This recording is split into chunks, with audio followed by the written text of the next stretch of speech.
Olá, amados irmãos e irmãs, que alegria poder falar com você. E neste dia, que nós estamos chegando já, hoje, o nosso 7º dia, a 7ª carta, o Senhor que escreveu a Éfeso, a carta a Esmirna, a Pérgamo, a Tiatira, a Sardes, a Filadélfia e a Laodiceia. E hoje, de uma forma tão linda, toma comigo, vamos lá? A Sagrada Palavra, no capítulo 3, no versículo 14, olha o que diz o Senhor. A igreja de Laodiceia escreve: eis o que diz o Amém, a testemunha fiel e verdadeira, o princípio da criação de Deus. Conheço tuas obras, não és nem frio nem quente. Oxalá fosses frio ou quente, mas como és morno, nem frio nem quente, vou vomitar-te. Pois dizes: sou rico, faço bons negócios, de nada necessito, e não sabes que é infeliz, miserável, pobre, cego e nu. Aconselho-te que compres de mim o ouro provado ao fogo, para ficares rico, roupas alvas para te vestires, a fim de que não apareça a vergonha de tua nudez, e um colírio para ungir os olhos, de modo que possas ver claro. Eu repreendo e castigo aqueles que amo. Reanima, pois, o teu zelo e arrepende-te. Eis que estou à porta e bato. Se alguém ouvir a minha voz e me abrir a porta, eu entrarei em sua casa e cearemos, eu com ele e ele comigo. Ao vencedor concederei assentar-se comigo no meu trono, assim como eu venci e me assentei com meu Pai no seu trono. Quem tiver ouvidos, ouça o que o Espírito diz à igreja. Oh, halabala chandala canta la miria. E xandricoria miria xirialavaria. Bendito e exaltado seja Deus.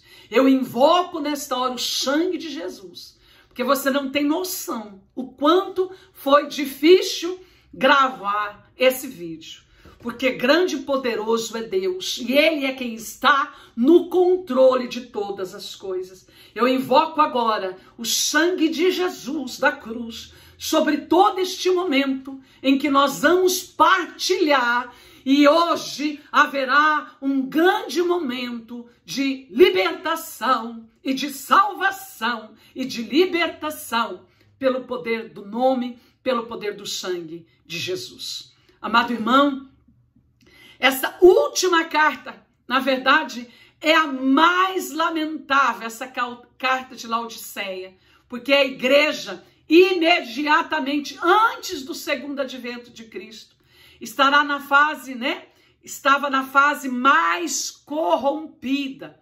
Cristo se achara do lado de fora da igreja e não do lado de dentro.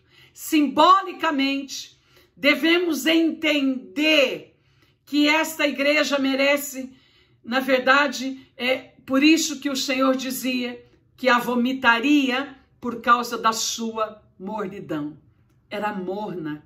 Amados irmãos, existem hoje muitos cristãos que, na verdade, é assim.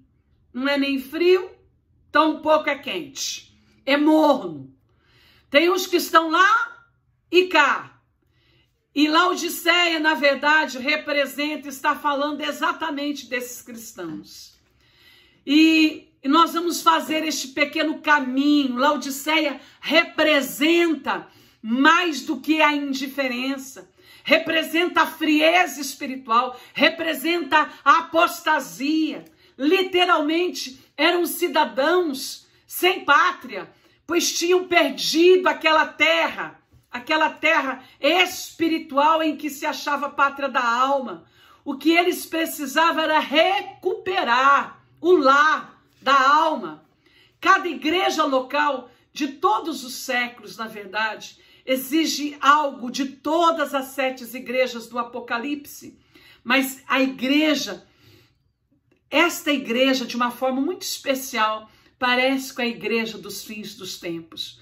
Com exceção, na verdade, nós fomos vendo Laodiceia, que havia perdido esse calor espiritual. Nós vimos Éfeso, né?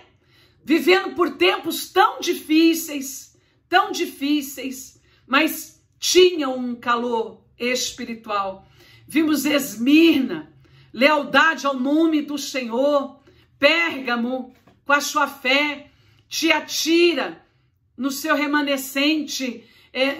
Sardes, a observância.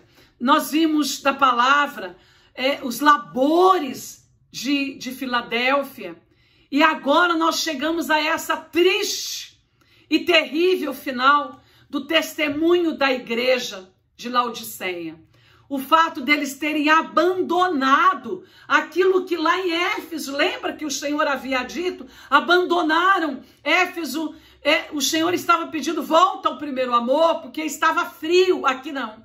Aqui eles haviam abandonado o primeiro amor. E na verdade, irmãos, nós podemos estar certo também que Laodiceia também havia incorporado aqueles males que nós vimos nas outras igrejas, né? Abandonou não só o primeiro amor, mas ali estava o trono de Satanás, acompanhado com a imoralidade de Balaão, acompanhado também com o paganismo e com todo aquele, com Jezabel maligna, entregue também ao paganismo. Então, na verdade, havia deixado de ser uma igreja viva, estava vivendo uma igreja morta. E nós vimos nela a sinagoga de Satanás, que miserável, nua, cega, que esqueceu das fontes de água viva. E eu pergunto, haverá algum vencedor nesta igreja? Haverá algum vencedor na sua casa, na sua família, na comunidade, meu irmão, que você faz parte? Laodiceia, o Senhor vai escrever ao anjo de Laodiceia, e ele diz no final, amém. Amém, na verdade, é a testemunha fiel, verdadeira. Então, é o princípio da criação de Deus. Laodiceia era uma cidade da província romana também, hoje atual Turquia. E no século II a.C., ela foi fundada pelo Seleucida Antíoco II. E quando ela recebeu este nome, foi em honra à esposa deste homem, Laodice. Então, nos tempos romanos, na sua posição geográfica favorecia o seu desenvolvimento, a sua prosperidade. Logo ela acabou se tornando ali muito próspera, comércio, os bancos, haviam nela várias indústrias de lã, indústrias na área da medicina, fábricas de roupas. E a cidade também havia passado estava sujeitos, né, a terremotos constantes. No trecho dos Colossenses, capítulo 4, versículo 15, nós vemos Paulo em Laodiceia, já contava com esta comunidade cristã. Eis o que diz o Senhor, né? O amém, no capítulo 3, do versículo 14. E em cada uma dessas cartas do livro do Apocalipse, Cristo recebe um título, uma descrição diferente em cada uma. E esses elementos se aplicam especialmente à igreja que está sendo endereçada. Nós vimos em Éfeso, Cristo que andava lindo entre as igrejas, sua presença, seu poder, sua força apostólica, o sangue dos mártires, a presença dos mártires. Em Esmirna, Cristo se caracterizava por aquele que havia morrido, mas que estava vivo para sempre. No caso, embora da corrupção de Pérgamo, Cristo mostrava como aquele que estava com a espada, espada aguda de 2 gumes, né? No qual prometia o julgamento. Na igreja da Filadélfia, aquela porta aberta, com toda a autoridade, com aquele propósito, querendo, na verdade, a admissão do reino. E assim também presente, né? No seu apostolado na igreja de Laodiceia. Cristo, meu irmão, continua sendo. Amém. Ele continua a ser a sua própria confirmação, a prova do seu próprio ministério, de sua pessoa. E embora ali nós vimos em Laodiceia que muitos haviam abandonados, Cristo, ele continua sendo fiel às suas promessas, continua sendo verdadeiro, apesar de terem sido julgado, apesar de terem sido abandonado, apesar da infidelidade daquele povo, a sua causa, ele continua dizendo amém, ele está ali, ele está presente. A validade na sua mensagem cristã, a validade na sua palavra, ele é o centro, ele é o testemunha fiel, ele é o mártir fiel. E a igreja, na verdade, de Laodiceia, projetou então, acabou projetando infidelidades, falsidade. Por isso o Senhor diz a eles, e também diz a você e a mim, eu conheço as tuas obras, e eu sei que não é nem frio nem quente, oxalá fosse frio ou quente. E, na verdade, amados irmãos, fomos a informações, né? Que durante todo este tempo, Laodiceia, na verdade, não tinha água. Haviam arquedutos e que chegava água morna. Por isso, então, o Senhor estava dizendo. O Senhor dizia, a água morna nós sabemos que traz um dissabor terrível. E o Senhor dizia a eles, olha, escuta, não és nem frio, tampouco é quente, és morno, então vou vomitar-te. Porque não havia sacrifício ali, havia mornidão espiritual sobre aquele povo, não havia sacrifício de cruz, não havia satisfação, não havia realização, não havia busca no Senhor, eles estavam fora, eles buscavam simplesmente o enriquecimento, eles buscavam, na verdade, tudo isso lá fora, não dentro. Amados irmãos, eles eram doentes espirituais, por isso o Senhor havia dito a eles, porque és morno, não é frio, não é nem quente, então vou vomitar-te. Estas atitudes que Cristo assume em face deste momento sobre a igreja de Laodiceia, essa água morna, o cristianismo, na verdade, irmão, não pode ser vivido sem a cruz, um cristianismo sem moral, um cristianismo indiferente, um cristianismo que corre o risco de ficar nessa mordidão e de ser, na verdade, vomitado. É isso que o Senhor está dizendo. Amado irmão, Cristo morreu numa cruz, Cristo sofreu sua paixão para produzir discípulos quentes, discípulos como foram os mártires, capazes de derramar o seu sangue e não mornos. Amados irmãos, a pergunta é esta, tem cristãos, tem vencedores nesta igreja?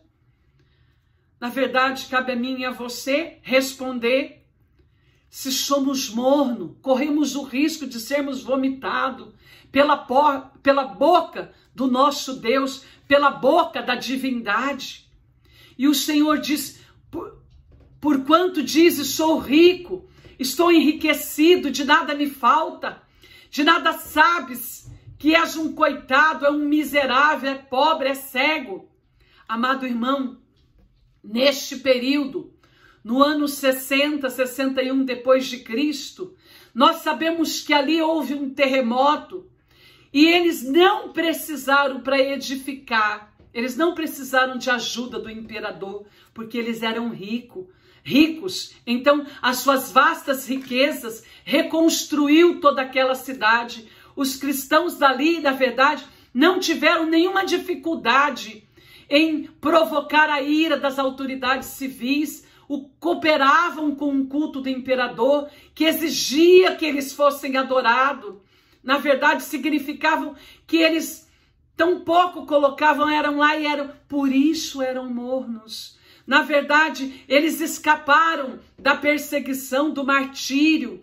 As suas propriedades não foram confiscadas, assim como os outros foram. Eles não eram perseguidos, porque eles eram mornos. Eles obtiveram suas riquezas materiais, porque eles não buscaram a riqueza real no Senhor. Por isso que o Senhor falava com eles. Eles estavam materialmente ricos, mas miseravelmente pobres. Eles não precisavam, na verdade, eles não buscavam. Por isso, essa mentalidade carnal, infelizmente, essa igreja de Laodiceia, essa felicidade que eles buscavam nas contas bancárias, nos acúmulos de prazeres carnais, no luxo. Na verdade, o Senhor dizia para eles, pobres, infelizes, porque eles não compartilhavam com as suas riquezas as pessoas pobres.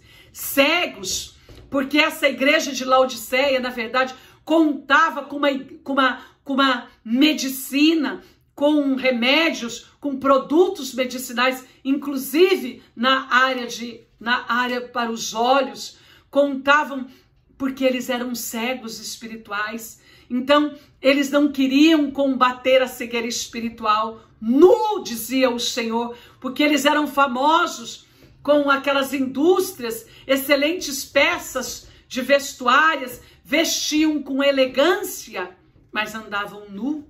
E por isso o Senhor então diz, eu aconselho-te que compres de mim ouro refinado no fogo, para que te enriqueças, as vestes brancas para que te vistas, e não seja mais manifestada a vergonha de tua nudez, e o colírio a fim de ungir os teus olhos, para que vejas.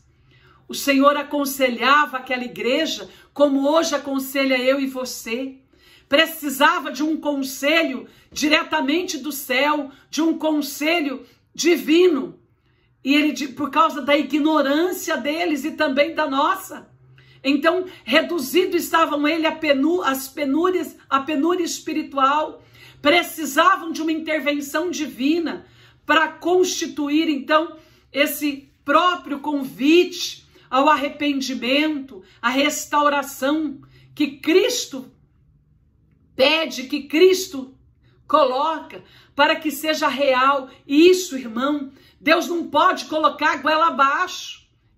Exige, na verdade, uma ajuda divina, sim. Sim, sem ajuda divina é impossível. Sem a força e o auxílio do Espírito Santo é impossível. Mas eu tenho que ceder. Eu preciso ceder. Nós precisamos ceder. E o Senhor vai dizer, compre ouro refinado. Compre ouro refinado, porque em Isaías, no capítulo 55, o Senhor vai dizer assim, que todos vós que tendes sede, vinde as águas, e vós que tendes dinheiro, vinde comprar e comei. Sim, vinde comprar sem dinheiro e sem preço, vinho e leite.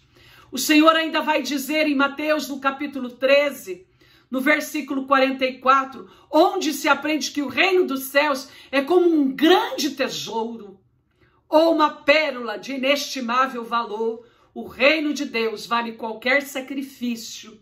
Oh, aleluia! Amado, neste momento o Senhor convida você que pode ter a fortuna do mundo, teu dinheiro não compra a salvação. O Senhor diz para você vir comprar da fonte inesgotável do seu coração. O Senhor convida você hoje ao arrependimento, a vir buscar este tesouro, esta pérola inestimável, este valor sem igual, que é o Cristo. Vem, irmão, vem Isso, na verdade, exige sacrifício. Sacrifício de arrependimento, sacrifício de conversão. Deus convida você agora a essas riquezas belíssimas espirituais. Ele oferece a você a graça neste momento. E a graça é gratuita, embora exija uma reciprocidade humana. Cristo é esse manancial das riquezas autênticas. Ele é o alfa, ele é o ômega, ele é o princípio, ele é o fim. E essas vestiduras brancas, pode ser Laodiceia, pode ser um centro de indústria de vestuário, como pode ser você, o mais rico, o mais poderoso, o mais luxuoso. Os cristãos de lá se vestiam com elegância, mas andavam nus espirituais. Talvez você também tenha andado nas tamancas, nas elegâncias, mas é nu espiritual. E precisa, irmãos, nós necessitamos de vestiduras que apontam para a autêntica santidade de vida. E é isso que o Senhor está nos concedendo. Mas a vestidura espiritual, irmão, da imortalidade, renovará para sempre a vergonha provocada pela queda, por tudo, pelo nosso abandono e por tudo o que nós fizemos com o Senhor, pelo abandono espiritual, por toda a nossa nudez espiritual. Agora o Senhor está nos convocando, Ele está nos dando esta vestimenta espiritual da imortalidade, para que nós possamos ser revestidos, lavados. E quando ele diz do colírio para ungir os nossos olhos, embora Laodiceia contasse com esta escola de medicina tão famosa, onde possivelmente produzia tantos medicamentos para os problemas oculares, mas o símbolo aqui deste colírio representa, o Senhor está nos dando esta graça, este colírio no meu olho direito e esquerdo, para que saia total e absoluta toda essa cegueira espiritual que há em mim e que há em você, e que eu possa ser e que nós possamos ser iluminados pelo Espírito Santo, irmãos, e assim sermos verdadeiramente um cristão.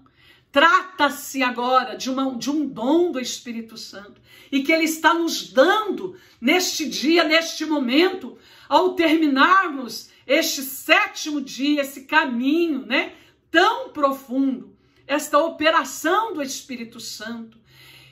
Isso permite que os nossos olhos espirituais se tornem luz da alma. E o Senhor diz: eu repreendo e eu castigo todos os que eu amo, porque te amo. Sê, pois, zeloso e arrepende-te. Belíssimo. O Senhor repreende, sim. Ele repreende, ele disciplina. No livro do Provérbios ele vai dizer isso. Eu repreendo, eu disciplino, eu uso a vara. Oh, aleluia, glórias ao Senhor, por hoje nos disciplinar, por hoje estar aqui conosco, nos repreendendo e nos dando uma outra oportunidade, uma nova, e talvez a última, eu não sei, oportunidade, amados irmãos, porque nos ama, de nós voltarmos nosso coração, de nos arrependermos. Então, bendito seja, ele está dizendo: eis que eu estou à porta e eu bato, e se você abrir, ouvir minha voz, eu entrarei em sua casa e cearei contigo. Oh, aleluia, que alegria, né? Eu amo a sagrada palavra. No fim, na verdade, a igreja, meu irmão, olha, Cristo estava fora do nosso coração. E ele hoje está à porta. E isso reflete a grande apostasia que havia naquela igreja e que hoje tem estado em tantas igrejas, em tantos corações. Hoje, muitas vezes ainda, a figura é aquela dele à porta batendo: abra para que eu possa entrar, abra para que eu possa entrar, para que eu possa te salvar, abra para que eu possa trazer a ti a graça da salvação. O Senhor está batendo neste momento a porta, a porta, a porta, a porta da sua casa, a porta do seu coração. Meu irmão, a porta é um símbolo de entrada, a porta é um símbolo de admissão. É preciso que seja permitido aquele que busca entrar no tocante ao que é espiritual. Essa porta aberta indica, na verdade, o exercício da vontade humana, permitido pela força do Espírito Santo, que vai transformando todo o nosso ser. Mas se a porta permanecer fechada, nada o Senhor pode fazer em seu favor. Torna-se ainda símbolo de rebeldia, de perversão de vontade, rejeitando assim o impulso divino dentro e fora, que nega o poder de Cristo transformador na sua vida, mediante o arrependimento, a fé, a conversão e a santificação. Quando o Senhor diz, entrarei em sua casa, é lindo, porque Cristo entra na casa a fim de assentar-se, a fim de se banquetear-se contigo, porquanto o banquete, tem todo um simbolismo belíssimo, é símbolo de amizade, de companheirismo, cearei contigo, permanecerei contigo. No Oriente, a participação a uma refeição comum era prova de confiança, era prova de afeto. A igreja morna e apóstata é restaurada, a confiança e o afeto, passando agora a comungar com Cristo. Eis que estou à porta, ele bate. Agora, abra e deixa ele entrar e cear com você, cear contigo.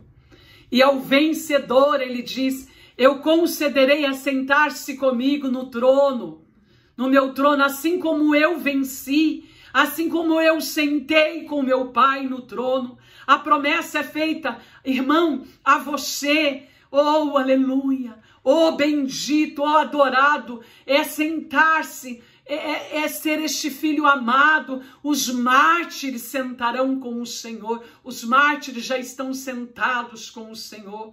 Ao lado do Senhor, os redimidos serão exaltados, transformados. Oh, bendito do Pai, aqueles que abandonaram sua mordidão espiritual, que admitiu Cristo transformar sua vida, aqueles que abriram a porta, agora recebem o prêmio do vencedor, é sentar-se, oh Xandalamária, é sentar-se com ele em seu trono, junto ao seu Pai. Bendito e amado e adorado seja o nosso Deus tremendo, a ele a honra, e alabar, a ele o louvor, e ao nosso Deus toda adoração. Receba neste momento toda a graça da conversão, porque eu vejo ele batendo a porta, ele querendo entrar, ele, amado irmão, transformar a sua vida, a sua história. Bendito e amado e adorado seja o nosso Deus. Aleluia, aleluia, aleluia. Amém. Glórias ao Senhor. Quero convidar você a entrar no nosso aplicativo, no meu aplicativo, com todo carinho, com todo amor. Baixa lá, Vera Casagrande. E então nós vamos ter muitos momentos como este, né? Tá? Que eu vou estar preparando com grande amor e você pode estar também fazendo parte. Me ajuda, vai, ajuda a divulgar, ajuda, passa para as pessoas, para que elas possam estar recebendo essa graça divina, poderosa e prodigiosa, tá bom? De grande grandeza. E eu quero também que você entre na nossa loja, onde nós temos várias promoções, né? E o nosso app, o nosso aplicativo, a gente está fazendo ainda alguns ajustes, tá? Tá em fase experimental, mas entra, compre o nosso material, tem meus livros, temos a cruz, temos nossos, também as nossas camisetas. Será uma grande alegria. Fica na presença do Cristo vivo, do Cristo ressuscitado. A paz.